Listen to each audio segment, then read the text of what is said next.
Hey everyone, welcome back to my channel and welcome to yet another exploration of cultures. If you haven't already seen my video about common birthday rituals in Western and Eastern cultures, I suggest you go check that out now. After making quite a few videos about alcohol, I figured it would only be appropriate to explore each culture's approach to alcohol. What are their thoughts on the morality or supposed lack thereof of drinking? When the culture does drink, what kinds of liquors and cocktails do they usually partake of? Let's find out. I could probably make a whole separate video about alcohol in each U.S. state, and even the alcoholism epidemic in my own country, but today I'm trying to get across the entire world's alcohol preferences. So I'm just going to go over what's generally preferred across the good old US of A. Surveys have shown that most Americans prefer liquor over beer or wine, and in particular, 42 out of 50 states prefer whiskey. The most popular brands of whiskey in the U.S. include Crown Royal, Jameson, and Evan Williams. Despite America's seeming preference for whiskey, it's no secret that the wine industry is pretty big in the U.S. state of California. Over 100 different grape varieties are grown in California's vineyards, with the 7 leading varieties being Cabernet Sauvignon, Chardonnay, Merlot, Pinot Noir, Sauvignon Blanc, Syrah, and the single most widely grown grape in California being Zinfandel. Learn more about the different varieties of wine and how sweet or bitter they taste in my video, Wine Sweetness Chart Explained.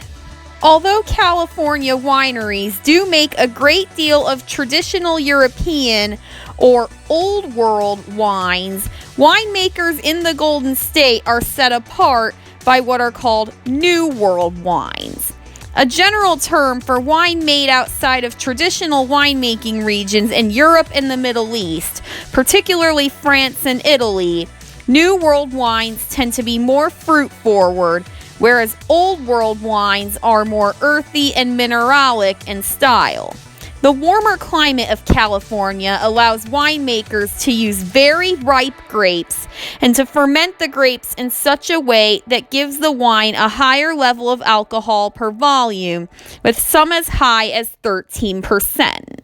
The main difference between alcohol in America and in our northern border of Canada is that in the latter, alcohol is taxed based on excise duty rates for each type of beverage, which helps support a culture of moderation in drinking. No wonder America has a drinking problem and Canada doesn't. But just because the availability and consumption of alcohol is limited for Canadians doesn't mean they can never enjoy it. Statistics find that beer is the #1 alcoholic beverage consumed by Canadians who drink, but there are some regional differences of drinks consumed throughout Canada. In Quebec, the region of Canada in which French is the official language, unlike the rest of Canada, which generally speaks English, they tend to prefer liqueurs or fruity, spicy, herbaceous liquors. As far as wine goes, more wine is consumed in British Columbia, Quebec, and Prince Edward Island than in any other Canadian province. However, in the latter, they buy more white wine, and in the former two, they drink more red wine. Of the Canadian drinkers who prefer spirits, particularly in Newfoundland and Labrador, 50% or more tend to lean towards rum.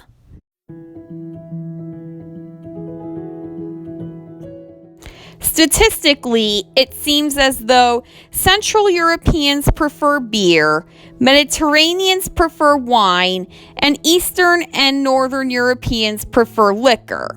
Let's dive a little more into the specifics. Vodka is practically a staple of Eastern European culture, particularly in Russia. But other countries in the quote-unquote vodka belt, where vodka is the general drink of choice, include Sweden, Norway, Finland, Estonia, Latvia, Lithuania, Belarus, Ukraine, Poland, and Slovakia. In fact, despite vodka being made mostly in Russia, a very popular brand of vodka called Absolute was made in Sweden. Stereotypically, the Irish love their beer, but technically, this is generally true of European drinkers southwest of those that prefer vodka and northeast of those that prefer wine. This has mostly to do with the fact that Central Europe is where the two main ingredients of beer, barley and hops, are grown in the highest capacity, making beer more available to Central Europeans. As of 2012, the biggest beer drinkers in Europe are Belgium, Ireland, the United Kingdom, the Netherlands, Denmark, and Germany. Along the Mediterranean coast, find the wine belt of Europe. Specifically, find countries such as Spain, Portugal, Italy, Greece, Albania, Kosovo, Serbia, Montenegro, Croatia, Bulgaria, Switzerland, Romania, and France. Alcoholic beverages that originate in Latin America, such as Mexican tequila and Patagonian wine, are renowned for their unique taste and are consumed at a high rate within the region. In fact, statistics have shown that Brazil and Mexico might be some of the world's biggest alcohol drinking countries. Within Latin America, Uruguay has the highest per capita consumption of alcohol. Probably the most notable of all alcohol made and enjoyed in Latin America is tequila. In fact, the agave-based liquor is named for the town in Mexico from which it originates. It's in that same country that the tequila-based cocktail margaritas originated. Learn more about this in my video essay, 5 Facts About Margaritas. Tequila is actually just one of the more popular of many varieties of distilled liquors made in Mexico from agave nectar called mezcal. Argentina is known for its homegrown liquor Hesperidina, which is made with a mixture of sweet and bitter orange peels and packed with flavonoids. Only in the high valleys of Bolivia do they make a special kind of distilled brandy called Singani. Singani is made from white muscat of Alexandria grapes and is the national distilled spirit of Bolivia. Although aguardiente is a generalized term for strong liquor that originates on the Iberian Peninsula, the type of aguardiente that usually comes to mind when one hears the term is an anise-flavored liquor produced and sold in Colombia. Each department of Colombia holds the rights to produce it, but aguardiente produced in one region cannot be sold in another. By adding different amounts of aniseed, different flavors are obtained, leading to extensive marketing and fierce competition between brands.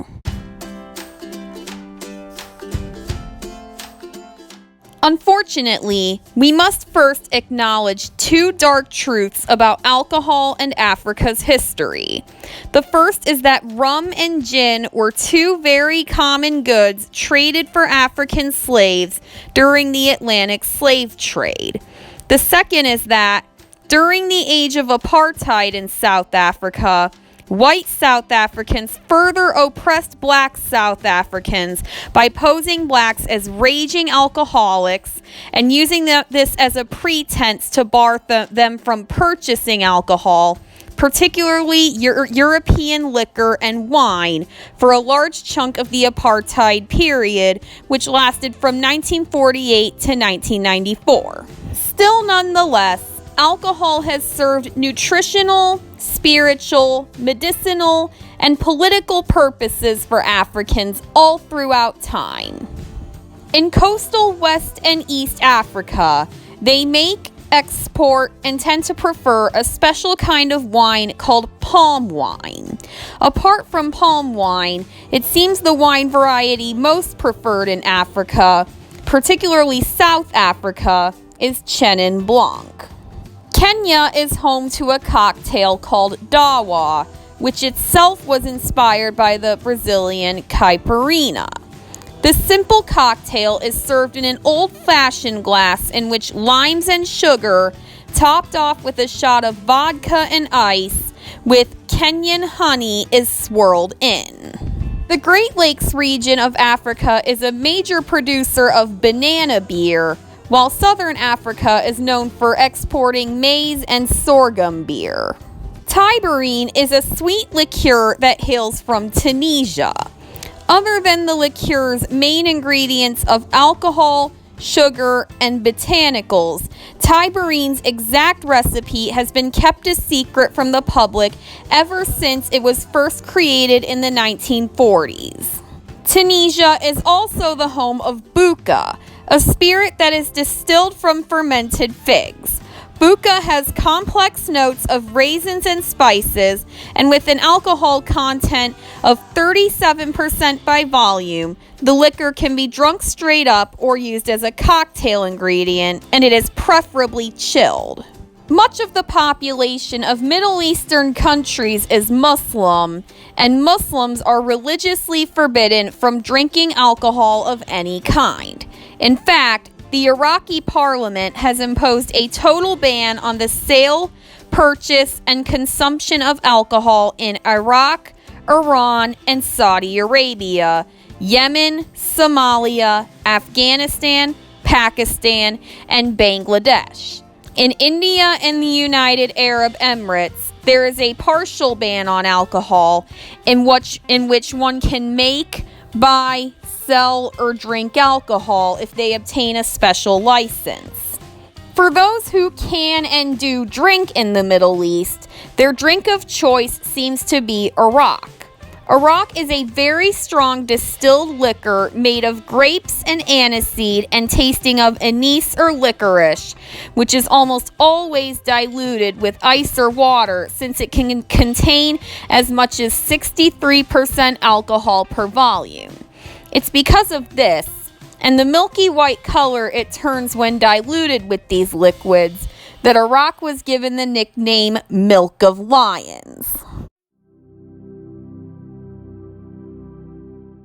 It seems as though alcoholic drinks exported from Asia are some of the most popular in the world. The drinks produced and consumed, as well as general cultural attitudes towards drinking, vary greatly across the continent of Asia. Let's start with China, which has very distinctive brands of beer, wine, and distilled liquor.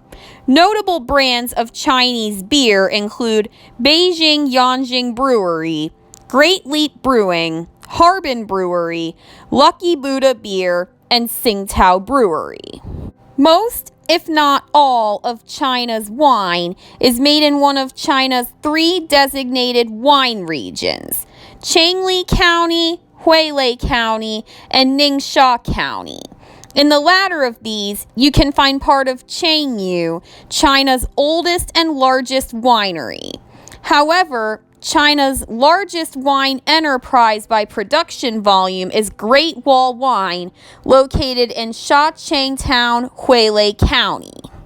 Mizhu is a very special Chinese rice wine, which is actually brewed rather than fermented. Made with rice, water, and yeast, its alcohol content is similar to sake, which means Mizhu can contain as much as 25% alcohol by volume. In fact, the recipe for Mizhu is so simple that many throughout China make Mizhu at home rather than buying it in a store.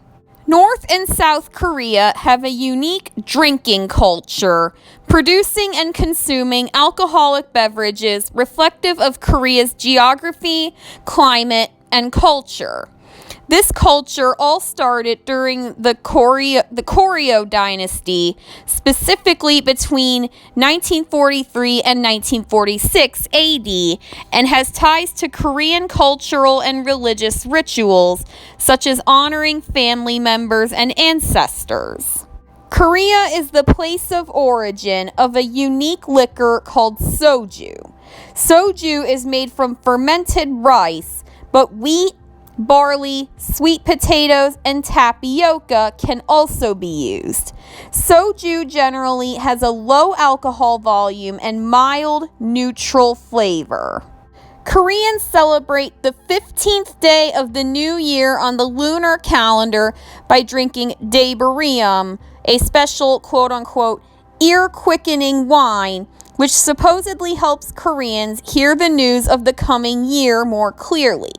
While children in Korea aren't allowed to drink, what the children do instead on the 15th day of the new year is place their lips to the glass, then pour the wine in a chimney to deter sickness and vaporization.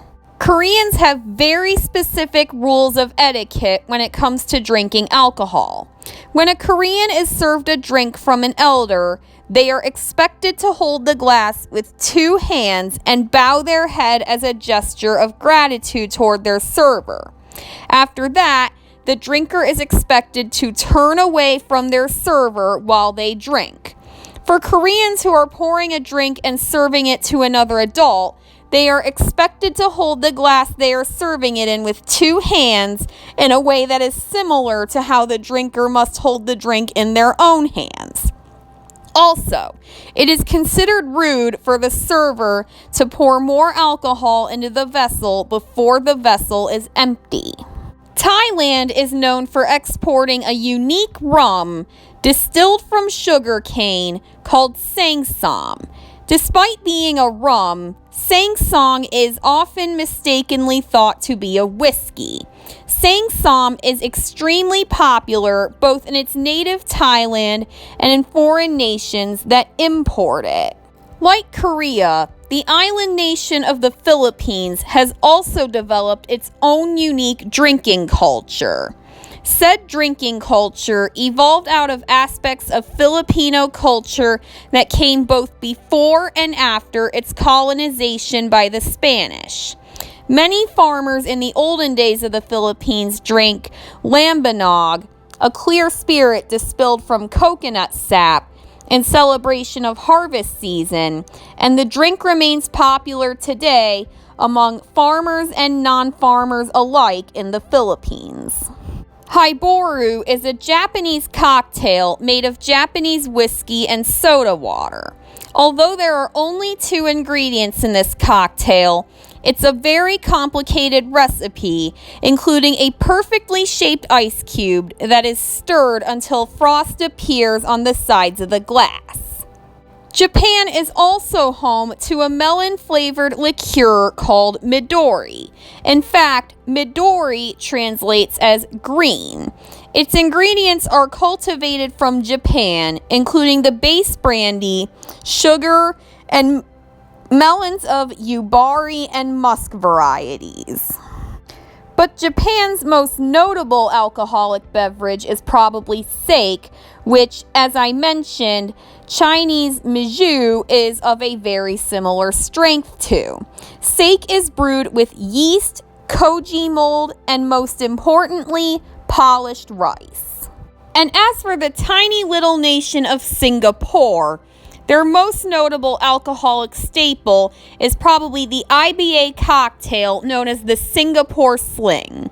Originally called the Gin Sling, this tall drink was made around 1915 by bartender Niam Tong Boon while he was working at the Long Bar of the Raffles Hotel in Singapore. A Singapore Sling is mixed with gin, Cointreau, grenadine, pineapple juice, lime juice, and Angostura bitters, and the glass is garnished with a cherry or pineapple wedge.